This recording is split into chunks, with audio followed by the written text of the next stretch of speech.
Good morning, everyone. Wow, good morning. So good to see you here for Thursday, September 14th. And it's kind of Theory Thursday where we look a little bit more at some art history or theory or some kind of understanding, so to speak, but in no way, shape, or form should you quote me. No, I'm kidding. You can quote me. Hi, Michael. Hi, Clem. Hey, Jean. How are you? Jason, so good to see you today. Eunice, good morning. Good morning, Eunice. I didn't find out yesterday if you were back home or not. Ellen Stark Gabe. Lovely. Lovely to have you here, Ellen. Ellen runs my favorite hardware store in New York City, and it's on the Upper West Side, and it's a Beacon Hardware and Paint, and it's just everybody go in, say you know me. It won't help, but I'm kidding. Bruce, Steve, and Ellen run it, and it's just my favorite, one of my favorite places, real neighborhood place. Hey, Barbara. Hey, Mark. How's everyone? So, Eunice, I don't remember if you told me if you were back home. Yes, you are home. That's right. You said that yesterday. I'm so happy that you are home, Eunice. Sorry, I forgot about that. I had one of the longest days of my life yesterday, it felt like. But you know what? It was a great day. But I feel like I'm kind of inching towards the finish line that is the end of this week, because I've just shifted so many gears all day.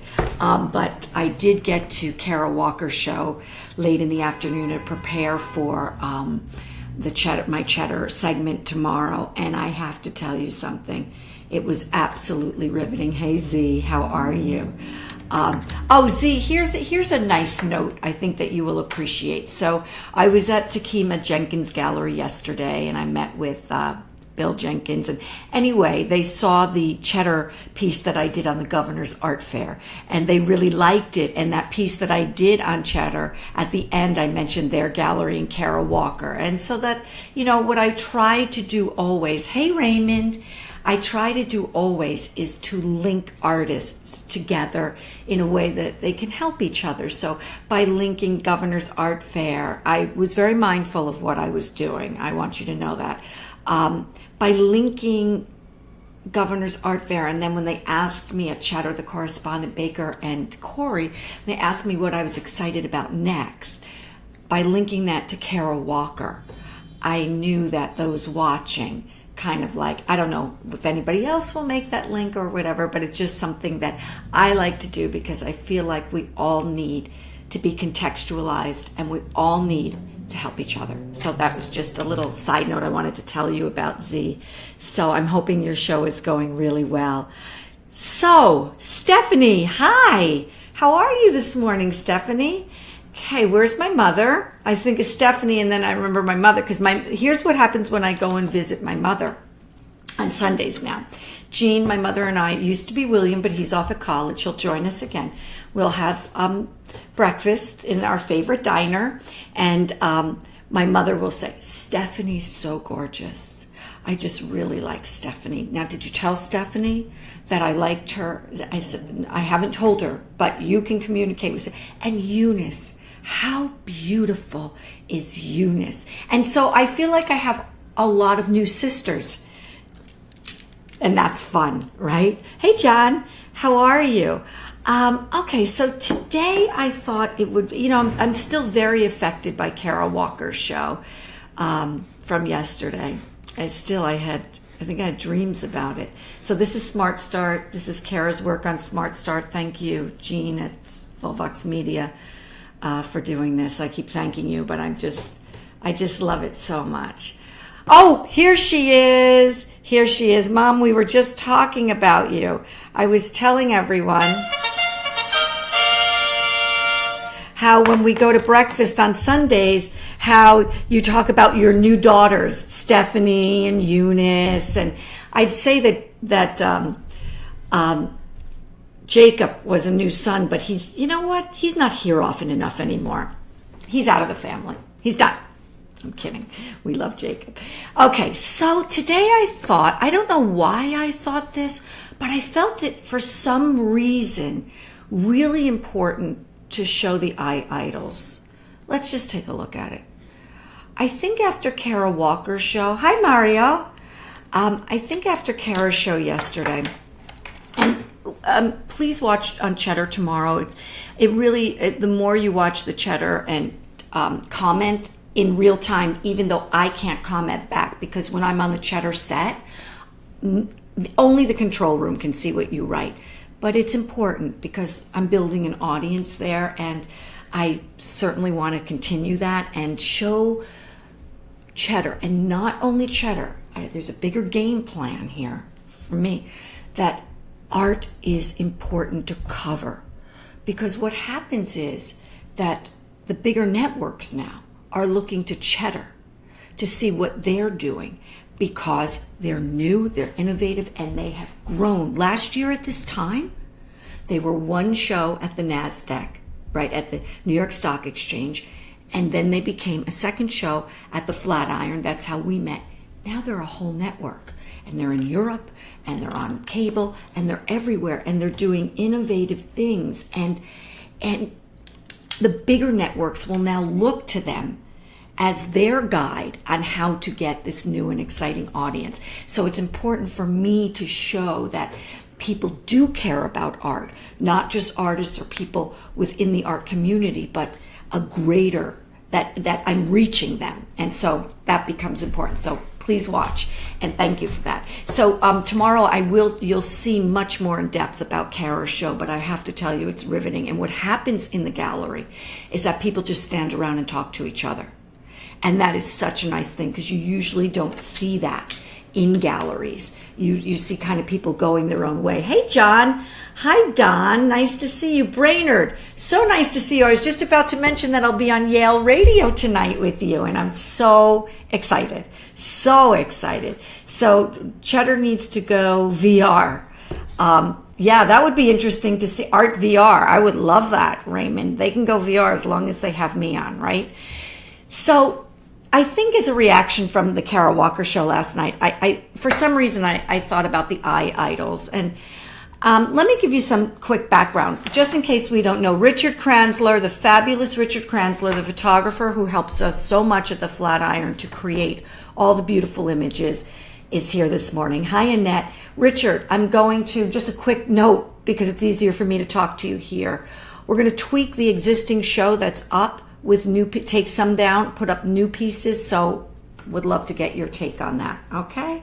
All right. So let me give you just a quick background. Let's go through a quick background of what we're looking at. Okay. So I want to find the map that I put in here. Sorry, guys. Yeah, I do this every day, right? We just keep going through these images, but where's my map? Thought I had the map. Should have had the map. Okay, I'm going to show you the excavation point then. Give me one sec.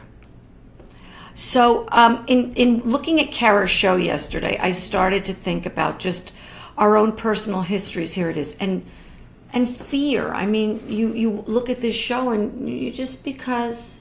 Okay, Richard, got that. Hey, Kevin Sweeney. How nice to see you here. Thank you so much for joining. Very good artists. We have all these great artists on the feed. Thank you.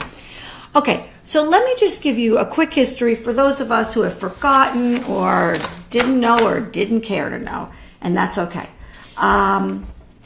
Tel Brak is one of the world's earliest cities, which reached urban scale and complexity by the 4th millennium BC and retained political importance and economic power through most of the 3rd millennium BC.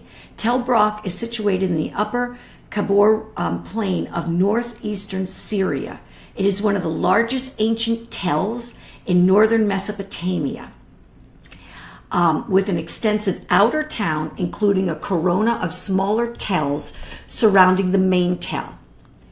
As a gateway city, Tel Brak controlled one of the major roads between Assyria to the east and the northern Levant and Mediterranean to the west, as well as north-south routes connecting the Euphrates Valley to the metal, timber, and stone resources of Anatolia. The main mound of Tel Brak was occupied from at least 6000 BC to the late 2nd millennium BC, or the end of the late Bronze Age. So what I love about Tel Brak, and this is that in 1937, let me get my exact notes for you. I want to get this right.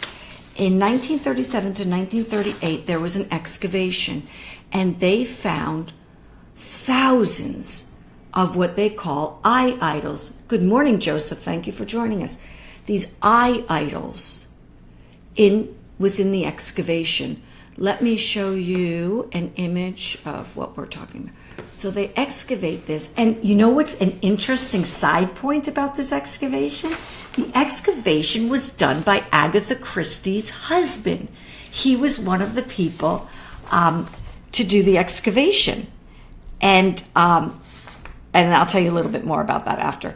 But so I'm going to read you a little bit about these eye idols because I absolutely love them. And one of my professors, Dr. Elizabeth Parker, Libby Parker, introduced me to the eye idols, and it was her theory, and I'm sure it was based on other theories as well. Hi, Rose. That the eye idols, one of the theories is that they are your representation in the temple. So a people, a family, a person would create their eye idol, and when they couldn't go to the temple, your eye idol was there, and that's the temple of Tel Brak. Your eye idol was there representing you. And I just loved this notion of, I started to look up amulets and this notion of kind of, and I want you, this is very interactive today, please, later on in the feed or whenever you can, I want you to let me know, and I think Rose, this may particularly speak to you. Are there images that we have that, I know we carry things around as keepsakes and mementos, and certainly memento mori of the death of people we're mourning, but is there ever a time when we have, in our culture, in our history, kind of created a figure that's ourselves and that represents us, that not only represents us physically, I find in the eye idols there's this soul to them. Do you know what I'm saying? That's more than just a physical representation, but like this soul. And I just love this notion that here's a family, and the family stays in the temple as your representative before you go, and as you're living your life. And you know, this is such a sophisticated community, Mesopotamia. We're in a very sophisticated culture here. And I just really loved this notion. So then I started to look up.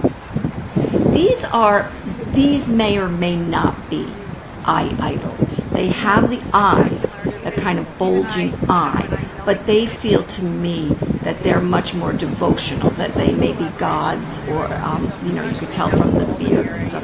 Hi, and Sue. Oh, what does it? Oh, wait a minute, Stephanie. Eyes are the windows to the soul. Yeah, literally, that's absolutely right. And so, and then there's this notion of, in some of the history here, of the eyes looking up, and obviously what that means. And so the eyes, as Stephanie says, becomes this very important consideration. The eyes here are different. These are not eye idols per se, but I thought that they were interesting to look at within this context. This one I love. I just love. And I'm not even sure that if they're flat, some of them are bell-shaped. I just think they're just precious. The spirit, yes, that's exactly right, Don. Good morning, Stephen. How are you, Stephen? I saw you last night, right? That was so great. Tell me what you thought about Kara's show. So the spiritual manifested in stone. It's exactly right. I want to know how all these centuries later, I feel this kind of connection to a human spirit in such a abstract rendering. Look at this. We have like whole families, whole beings, and I can just imagine them, in the temple. And I started to wonder for myself. Now, there's a theory that these more bell-shaped pieces may have been door holders or worked on weaving looms or something like that. But I started to wonder for myself, I lost my train of thought. How must that feel to know? I would think that it's like there's such a comforting and beautiful feel to know that whatever your devotion is, that your kind of manifested, let's use Don's word, spiritual being is in the temple while you go out about your day. I just love that notion. And then, of course, I want to show you an aerial view of the excavation. And then, of course, because, I'm a mom, I really wanted to know, were there any eye idols with the notion of a child or pregnancy? And I couldn't find any. But I found one that, I hope I have it here now. I pull all these images and then they kind of, like this one that you see, this is more of family and not, but there was one that I had, and of course I'll post it later, that was just like a mom and child. It was just so beautiful, just a single image of this. And I say mom, but it could have been a father and child, right? And so I just think this notion of the family too. You're off in your day and the family is in the temple. Who do we have here? Siddhartha, good morning. Calvin, Alviz, good morning. Jason, Elizabeth, hi. Jason says, things around so interesting because whenever I see the first image of Sean Evans, two figures holding each other as opposed to one figure, and the eyes seem to be created in the like of Egyptian hieroglyphics. Yes, I absolutely agree with you. Brainerd, yeah, it's great, right? It's great stuff. I agree with you. There is this sense of hieroglyphics here, right? There. And then, you know what, Jason, to your point, I started looking for eye people in relief. Did anybody at this time frame then put the notion of eye people in reliefs around? And I couldn't find any of that, but I would love to see what you guys find. So I want to read you a few things, okay? I believe this is from the Met. This type of figurine, known as an eye idol, made of stone and having incised eyes, has been excavated at Tel Brak, where thousands were found in a building now called the Eye Temple. Yeah, I agree with you, Brainerd. It looks like one body. They were probably dedicated there as offerings.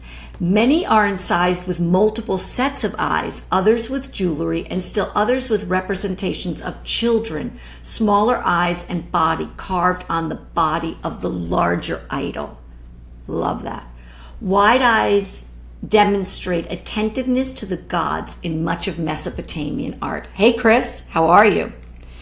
So I thought it was also interesting to tell you about Agatha Christie. Does anybody think it's like totally amazing that her husband was the one that excavated Tel Brak first in 1937? Chris, we seem to gone from symbolism to realism and back again. Yeah, I have to agree with you. You know what, Mark? In art history, we see so much of abstraction. There's this notion that abstraction happened in the, second part of the 20th century, and it's Jackson Pollock, and there's abstraction all the way through. Art history is by no means linear, although we learn it in a linear way, although I think we're breaking off from that now, but it is by no means linear. Hi, Phil. Jason, don't worry about the grammatical errors. I don't care. I'll read through them. Okay, Kevin Sweeney says, as we look into each other's eyes, we can put our hands on our hearts in prayer to activate love.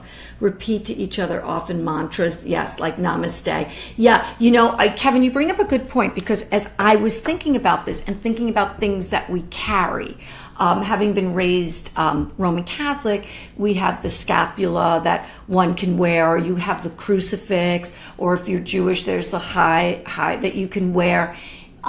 In yoga, yes, it's always namaste, or you can wear the yogi symbols and such.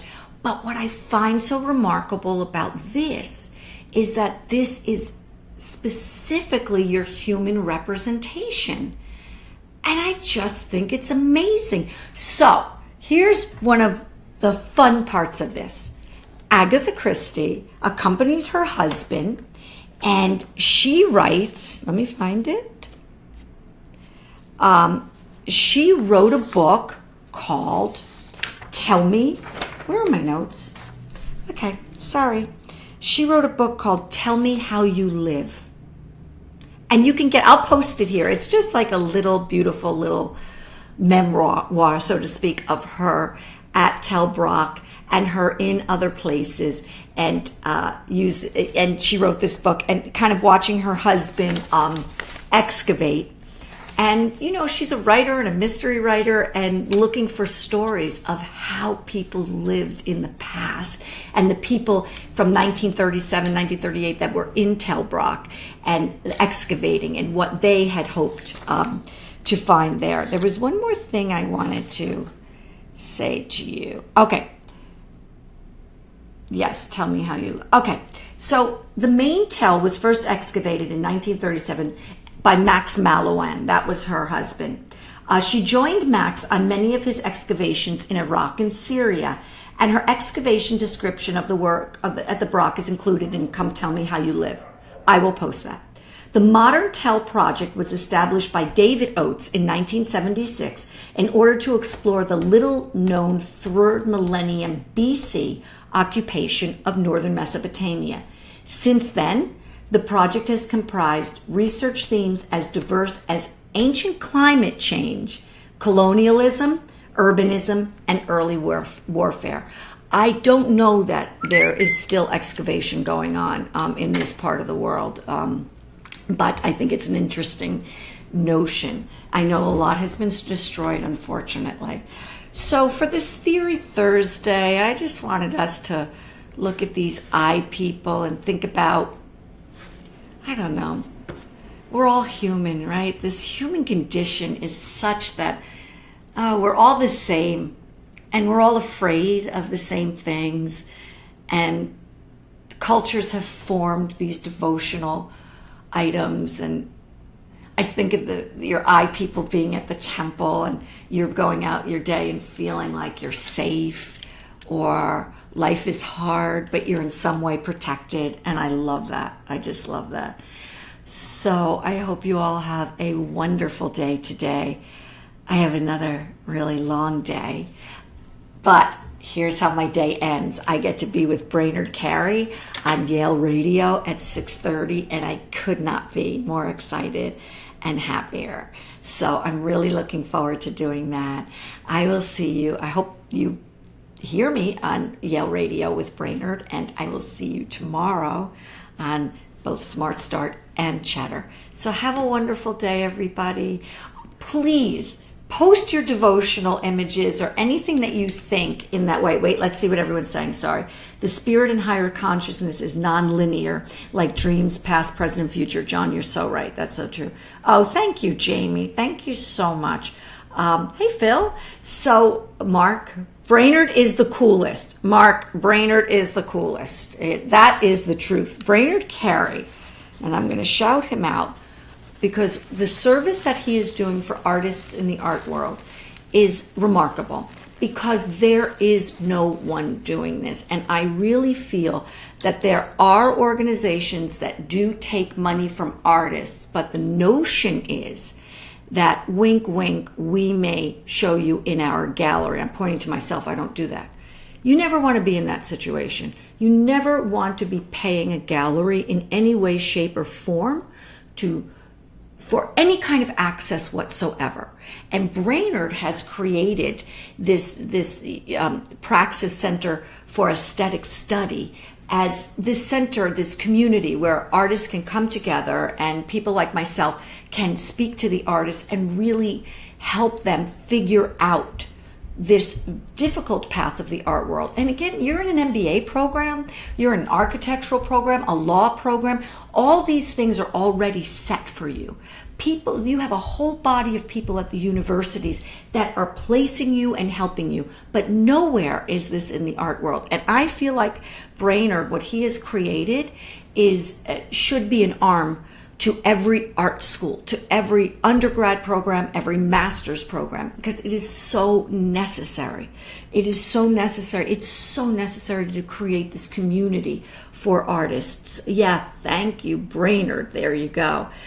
It's great work that he's doing. Rose says, you're so insightful, Cheryl. Thank you for this. I kept the idea of relics from my religious background. There is a sacredness of an object touched by someone or a remnant of physical remains. I translate in my modern medium to the sacredness of the monument, the moment in time, photographs, relics, sacred wreck. Yeah, I thought of you specifically, Rose, when I started doing this show. So would you post, if you'd like, please, would you post an image where this kind of notion that you feel is strong within your work, because I'd really like to see that on this thread in juxtaposition. Hello, Elisa. So I thank you all. Looking forward to talking to Brainerd later and looking forward to seeing you guys tomorrow. Have a great day. If I haven't answered anybody's thread on either Smart Start or Praxis, just give me another day, or please just rewrite your question, because sometimes, believe it or not, they get lost within the thread. It's not that I don't want to answer anybody or that I'm ignoring anybody. I think you know me well enough to know that that's never going to happen. So just rewrite the question for me. You're not bothering me. You're giving me a heads up. Okay, P.S. Is anyone in St. Louis? There's an opening reception for an illustration installation I recently completed. Oh, that's so nice, Chris. Wow. I'd like to hear more about that. Everyone, have a great day. And you'll hear from me later with Brainerd. Bye.